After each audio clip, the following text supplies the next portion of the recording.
Welcome to This Explainer. Let's dive right into how an ancient society engineered a system of rituals to guarantee they never forgot their origin story. When we look back at human history, one of the biggest challenges any civilization faces is figuring out how to pass down its defining moments to generations who just weren't there to see them. Today, we're exploring the text of Exodus 13 to uncover what is essentially a masterclass in historical preservation. So how exactly do you make a historical event unforgettable for thousands of years? Well, let's tackle this by looking at our source text not just as religious doctrine, but as a piece of advanced ancient technology for memory. If you want a modern historical perspective on how narratives survive the test of time, you really have to look at how early societies built frameworks for remembering. They didn't have textbooks or digital archives, right? They had to weave their history into the very fabric of daily life.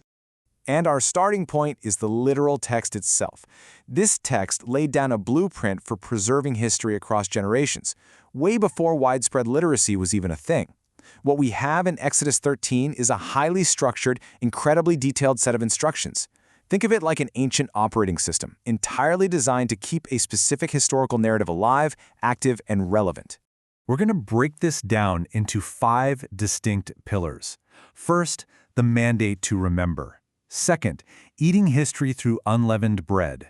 Third, the somber memorial of the firstborn. Fourth, transgenerational storytelling. And finally, number 5, being guided by cloud and fire. All right, let's jump straight into pillar number 1, the mandate to remember. Right off the bat, in verse 3, Moses hits them with an unambiguous, direct command. He tells the people to actively anchor their identity to this exact day of liberation.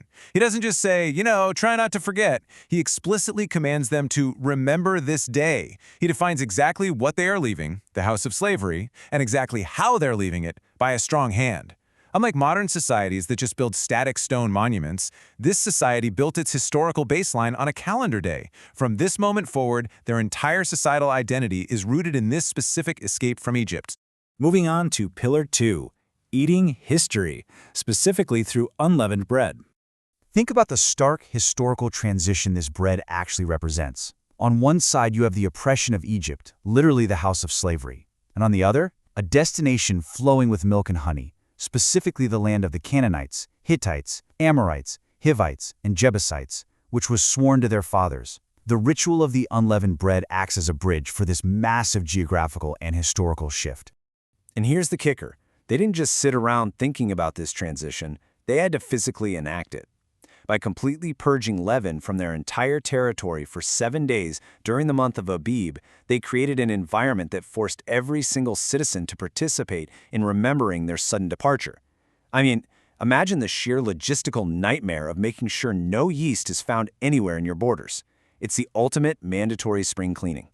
It's an immersive, unavoidable historical reenactment that disrupts daily life so profoundly that ignoring the history becomes utterly impossible. Okay, let's shift gears to Pillar 3, the firstborn. This is a much more somber memorial. The text lays out incredibly meticulous, strict protocols for the consecration of whatever first opens the womb. And it is completely uncompromising. Every firstborn donkey had to be redeemed with a lamb, or its neck was broken. The stark contrast between redeeming an animal and having to break its neck really underscores the absolute seriousness of this mandate. Their sons had to be redeemed, and the firstborn male animals were to be sacrificed to the Lord. This functioned as a perpetual, living tax that integrated their historical narrative directly into their agriculture, their economy, and their family structures. Now, this harsh economic tax wasn't just arbitrary. It was tied directly to the exact historical moment when Pharaoh stubbornly refused to let them go, which resulted in the Lord killing all the firstborn in the land of Egypt, both of man and of animals. Every single time an animal was sacrificed or a son was redeemed, the people were physically acting out the historical ledger of their liberation. From a modern historical perspective, this is a brilliant way to ensure that the memory of a pivotal, traumatic event is preserved, not just in words, but through continuous societal action. Which brings us to pillar number 4, transgenerational storytelling. Here, the text actually makes oral history mandatory. Parents are explicitly commanded to explain these rituals to their kids so the narrative survives long after the eyewitnesses are gone. Notice the phrasing here, what the Lord did for me. Even for generations born long after the Exodus, the instruction was to totally personalize the history. It wasn't just some dusty event that happened to their ancestors, it was something that actively shaped the identity of the person speaking. It gets even better, because the text literally scripts the dialogue for future generations. It fully anticipates a kid's natural curiosity when they see these intense rituals, like eating unleavened bread or redeeming a firstborn son, and it supplies the exact historical answer. When the son asks, "What does this mean?" the parent is equipped with the precise foundational narrative. By a strong hand, the Lord brought us out of Egypt from the house of slavery. It is a brilliant, self-replicating historical loop. They were commanded to internalize these events so deeply that the history felt like physical marks on their bodies, keeping the narrative constantly on their lips. Whether that was taken literally, like wearing physical frontlets between their eyes, or metaphorically as guiding principles for their actions and thoughts, the goal was total immersion. The history wasn't meant to be stored on a shelf. It was meant to be worn, lived, and spoken, day in and day out. Finally, let's look at our fifth pillar, guided by cloud and fire. This precise historical itinerary reveals a remarkably calculated departure. It's basically early psychological warfare and population management combined. First, they specifically avoided the land of the Philistines, even though it was nearby, because God knew that seeing war might cause the newly freed people to panic and retreat back to Egypt. Second, they left equipped for battle. Third, in an amazing act of historical continuity, Moses took the bones of Joseph with him to fulfill a solemn oath made generations prior. And finally, they marched from Sukkoth and encamped at Etham. Every single step was deliberate, linking their ancient past in Egypt directly to their immediate survival. But beyond the rituals and the routes, their physical movement required an unyielding, visible guide. The text notes that God went before them by day in a pillar of cloud to lead the way, and by night in a pillar of fire to give them light. These pillars did not depart from before the people, allowing them to travel day and night.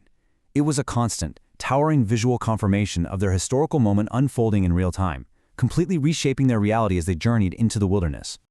So as we wrap up this explainer, just think about how these physical acts, the eating, the redeeming, the storytelling in Exodus 13, successfully engineered a society where forgetting was functionally impossible.